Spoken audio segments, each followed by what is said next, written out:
wano okubalaga nti bino bye basabye bye bagenda okukola, zino zi projects ze bagenda okukola, zino zi transformers ze bagenda okugula, bwe bati bwe bagenda okutereeza layini ezo okulaba nti amasannyalaze gatereera, gatambula bulungi, tegavaavaako, tegavumbeera, gakola omulimu gwagwo. Zino ze beetaaga okulaba nti abantu babayunga ku masannyalaze, beeyagalire mu masannyalaze gaabwe. Abantu bagamba tusonda mangi Kaluma yajja, naye abamu eyo mu byalo tebannakola ki, tebannagafuna. Kale olukuŋŋaana luno lwaliiro lugatta omuntu wa bulijjo, lugatta bannaggwanga ne sekita ekola ku mulimu gw'okusunda, okutambuza mu bungi n'okusaasaanya amasannyalaze, okulaba nti beetegereza biki ebyo bye tuteeka mu miwendo gy'amasannyalaze. Era n'abasaba bano abagasonda oba gye waliise generator mu Luzungu, biki bye basabye mubadde awo ne muwulira bano abagasonda nga bagamba nti amabibiro gaffe agakiira ne Nalubali makadde galuddewo mu myaka, galina obuuma bwe balina okukyusa okuzza obujja. Obuuma obwo tebukolebwa wano, bugula nsimbi. Kale baba basaba nti bwe tuba tutegeka emiwendo gy'amasannyalaze, omukozesa w'amasannyalaze gy'agenda okusasula, tuteekemu ssente ezinaabasobozesa okugula ebyuma ebyo, okuzza obuzza amabibiro ago gabeere nti gatukolera, gatusondera gye amasannyalaze. Muwulidde abana abagatambuza mu bungi oba aba transmission nabo nga basaba bagamba twagala kwongerayo tuve ku muwendo gwa kilomita za layini eziwera 15,000 tudde ku 9. Tulabe nti layini zino ennene za backbone ezigatambuza zituuka buli kanyomero k'eggwanga. Ekyo kiyamba amasannyalaze eri mu bagasaasaanya obutavaavaako kuba eno backbone ebanywevu ate beetuuka buli mu kitundu ky'eggwanga. Ate ne mubulira nabana abagasaasaanya kati abaabakana n'omulimu omumeme gwe yali ekola aba distribution gavumenti, ekitongole kya gavumenti nabo nga beeyama. Kakati naffe twetaaga okuddaabulula layini zino agavaavaako, agavumbeera galekere, mufune amasannyalaze nga gali ku mutindo era nga mugakozesa nga mugeeyagaliramu mu mayumba ne mu makolero. Ne babasuubiza nti bagenda kuyungako abantu 300,000 oba katuyite 300,000 bagenda kuyunga, bategeka okuyunga abantu 300,000 mu mwaka guno gwe basabiramu ensimbi zino ogwa 2026. N'ebiddako okutereeza okulaba nti layini we ziyita tewali muddo obutatalakanya layini zaffe, okulaba nti tekinologiya gye tukozesa agezaako okuziyiza bano abatataganya ebyuma byaffe kyetuyita vandalism mu Luzungu. So kye tuliko wano olwaleero okulaba nti omunnaggwanga ategeera biki bye basabye, biki ekitongole kino kikalabalaba ky'amasannyalaze bye bigenda okutunuulira nga bisalawo okutegeka omuwendo gwagenda okusasula ogw'amasannyalaze mu mwaka 2026. Boodi ey'abakalabalaba ffe Electricity Regulatory Authority egenda kwetegereza ebintu bino byonna, okusookera ddala ensaba yaabwe gye babadde bapresenting olwaleero, okuddako ebivudde mu bannansi olwaleero, naye njagala n'okukirongosaamu nti ensaba yaabano twagiteeka dda ku mukutu era ne tugiteeka ne mu mawulire nga tukoowoola ab'amakolero, bannansi bonna bekikwatako bajje beetegereze bekkaanye ensaba eno oba balina ekintu kye basobola okuwabulamu. So ebyo byonna ebirowoozo byetufunye oggwanga ne bye tunafuna wano olwaleero n'ensaba yaabwe ebaateekamu bigenda kwekenneenyezebwa olwo ekitongole kyenkulira boodi yaakyo etuule etegeke esalewo emiwendo gy'amasannyalaze gye tugenda okusasula mu mwaka 2026 ng'etteeka lya Uganda eriragira.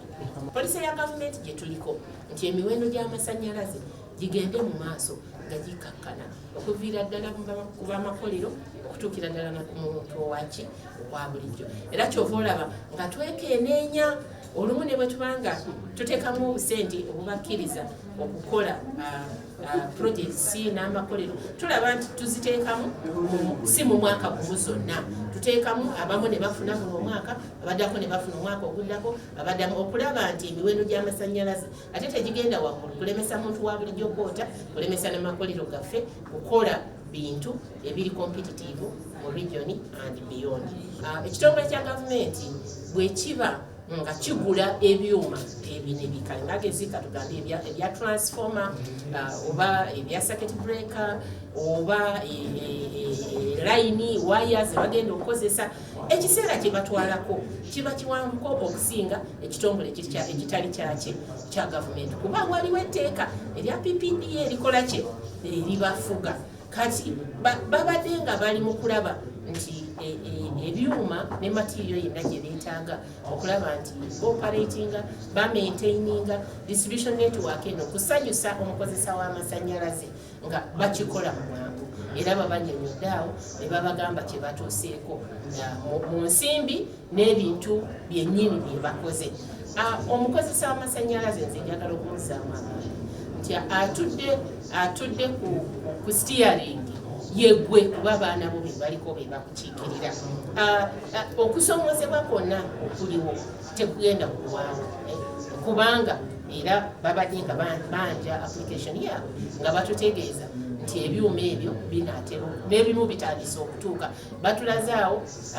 Batulaze nti ku muwendo gw'essente $68 miliyoni sofa bukadde 3 bamala okusayininga contract era ebyuma bye beetaaga bitandise okujja, waya zitandise okujja, protection devices zitandise okujja, amasannyalaze gagenda okutereera kuba abaana abammwe mubalabye balina amagezi balina obusobozi okulaba nti sekita etambula egenda maaso. Okusinziira mu ssente zetwetaaga okukola network tukoze budget ey'omwaka gwa 2026 nga ya $1 million 130. Tusuubira nti budget eyo egenda kutuyamba okuzimba substation empya, okwongeza amaanyi mu layini zitwatwala nga nkadde, n'okuzimba layini endala kubanga tukirabye nti amasannyalaze agakozesebwa mu bantu geeyongedde.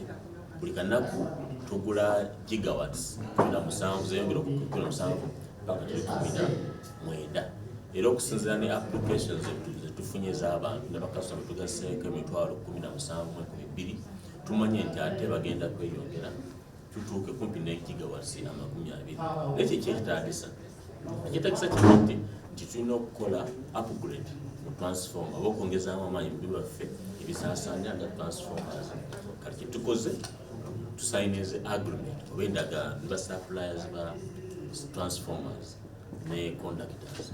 Naye nga transformer tusayiniza endagaano okugula transformers 4,000 nga tusuubira tugenda kuzigattamu network esobola okubeera nti abantu bonna nga bongera okwota amasannyalaze n'okwongeza consumption era transformer esobola okutuuka ku mutindo okuba supplying. Tulina okukimanya nti bwe twatwala obuvunaanyizibwa buno mu Apple network yali nkadde ng'era yeetaagisa okuteekamu ebintu naye ebintu ebisinga nga tebiri mu ggwanga era nga birina kuva bweru mu basuppliers ab'enjawulo. Kati abasinga tusaaniza agreement ebimu bijja ebimu bakyabikola gye balina okubikolera then ebituuka wano bakole final assembly abantu bafuna amasannyalaze. Tusuubira nti omwaka ogujja ogwa 2026 yagunatuukira wakati nga network oba ebyali ebadde bitawanyizibwa nga transformers byonna bistabilize. Naye tulina investment plan ennene okusingako awo egenda okutwala mu myaka 5 era investment plan eyo ya millions dollars 994. Tusuubira nti singa tuba tunoonyeza ssente tugiteekawo amasannyalaze yajja kubanga ga mutindo ennyo. Naye ate kantu tusina omukisa guno okutegeeza abantu tutandise ku project gye tuyita ya smart grid nti kati ba 3-phase customers tuconnectinga babeera ku smart meter smart grid. Kitegeeza ki nti wogula token teweetaagisa ate genda kugiteeka mu mwaka akatoken gundi ssente zigendako obutereevu ate sina units oba olaba ssente ku token iyo. Kino kiyambako abantu okusobola okulaba nti bakozesa amasannyalaze gaabwe. Naye project tutandika na ba 3-phase ne factories ez'enjawulo. Ekyamazima nti ebyuma abaaliwo bali bakozesa naffe bitukozesa ezo meters era ne vending system yeemu era ne tarifu gye tukyaye omuntu gyafunirako tokeni yeemu. Kati bwebanga yeemu kitungidde okulaba abantu gye balina oku appreciating ebitundu ebimu amasannyalaze okubeerawo geeyongedde mu bitundu ebimu bitukozeeko ng'ekakiri yeyongedde okubeerawo ngende Kampala najja nakujjirako amazzi genda okubeerawo kati oli ebbanga yali nga takozesa masannyalaze kati agakozesa era galina okugenda naye ate n'ekirala abantu amu bakeera amayumba gaabwe nti wiring system zaabwe ezimu si ntuufu ezibatawanya bakozese ba certified wiremen oba n'ekirala banga bagyembulugunya mu mita bayinza okujja ne bakotinga mu mita ne tugikebera n'ebeera rectified.